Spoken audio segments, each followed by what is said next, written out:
In 2003, when the space shuttle exploded over Texas, the Lord had given me dozens of dreams letting me know that that event was going to take place. On the weekend that it took place, I alerted several of my friends in Fort Worth that it was coming. This is all documented and written down, and there are many witnesses to this, that this event was going to happen.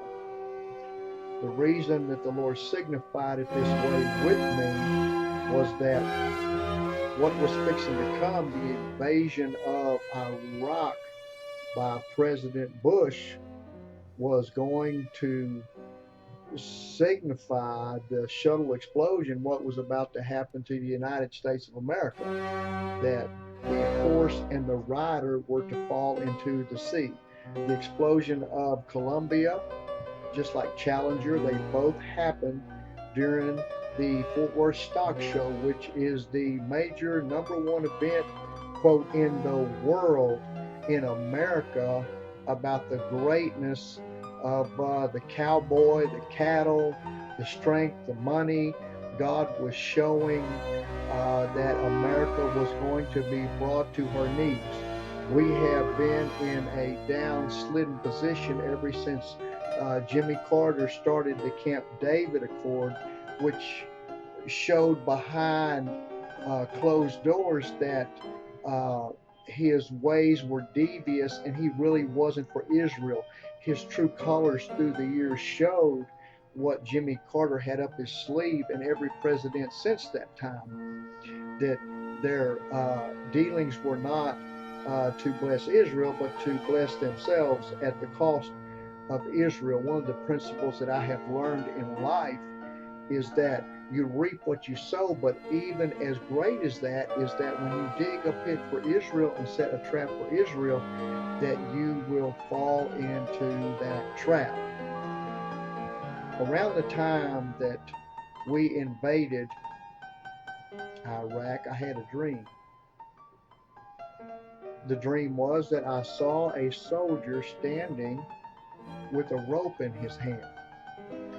This rope went through the wall, a wall, and on the other side someone was holding it as though you were playing tug of war.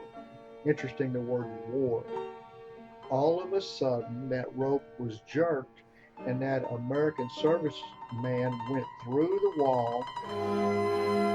It was a small hole, but when he was jerked, he went.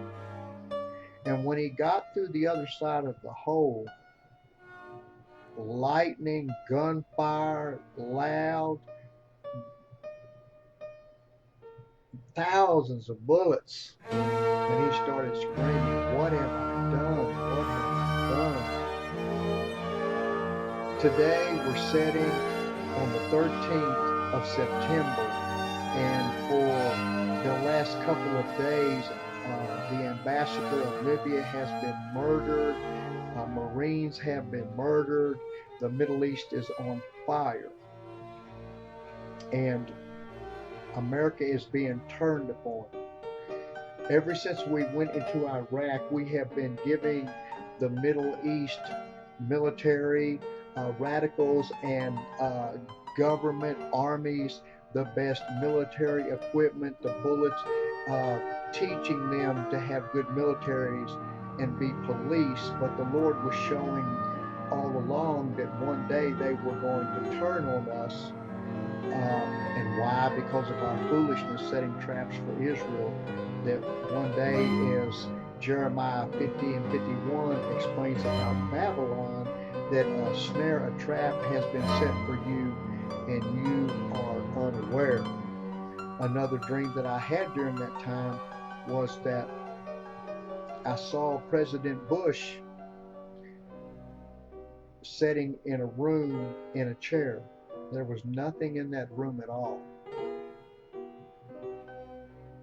As I looked at him, I went and I started to walk out the door. And when I walked out the door, I saw something that made me extremely ill. Saddam Hussein was coming down the hallway toward that room.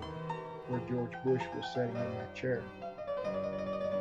Another dream I had during that time was that George Bush was sitting at a conference table with advisors, and they were discussing what they were going to do in Iraq. And I looked over in the corner, and Saddam Hussein was sitting in a chair, and he was listening to everything that was being said, and looked at me and acknowledged that I was there. As though when Nebuchadnezzar told the captain of the guard, give Jeremiah whatever he wants and let him go on his way.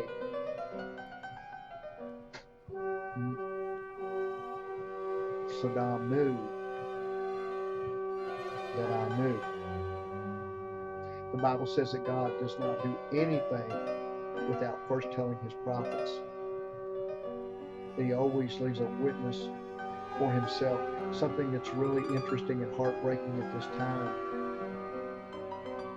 One of the dreams that I've had in the last 36 months is I saw bodies of Americans that were in body bags that were camouflaged. I knew they had come from overseas. I knew they were diplomats. I knew they were important people, and I knew that they had been murdered, and there was a small little girl sitting amongst these body bags, and I knew these were just some of the body bags of people that were to come.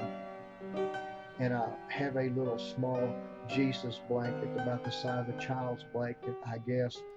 And I walked over to her and took this blanket and I put it around her shoulders to comfort her. I think about the dream where the soldiers pulled through the wall. I heard today that of the 50 Chuck Norris Marines that we just sent over to deal with the situation in Libya and possibly in other places, these Marines are not allowed to have real bullets.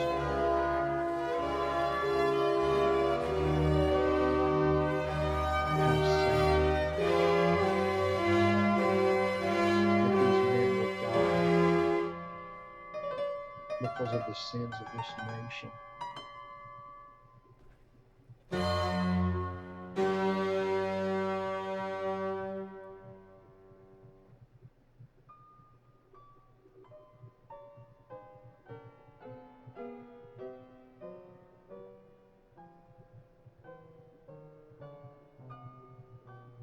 There's a Holocaust coming. I've kept journals since 1993. 18, 5,000 entries, 2,000 dreams and visions, hundreds that have come to pass. From the explosion of the space shuttle to Levine being assassinated, to Hurricane Katrina, and hundreds of others. And God has warned this nation and warned this nation. When you take the betrayal of Israel, the backstabbing, and then you take sodomy, and God says every nation that forgets God is turned into hell.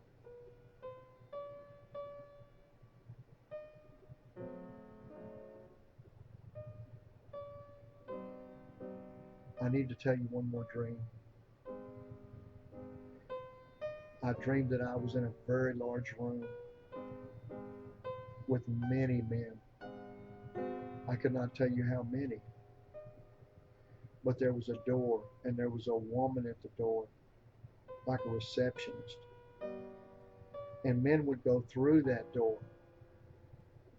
The next man would wait till the door was open, and then he would go through. When it was my turn, there were 2 Arab men in there. One had a giant sword, and I was told that I must do sodomy. I must commit oral sex on this other Arab man or die.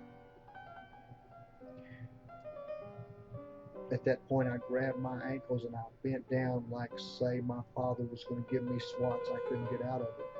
And I knew that I had to die because I was not going to do that. And all of a sudden behind me I heard, "You can go." As bad and as deceived as Islam is, they know that sodomy is wickedness. Why has America, the nation with the Bible,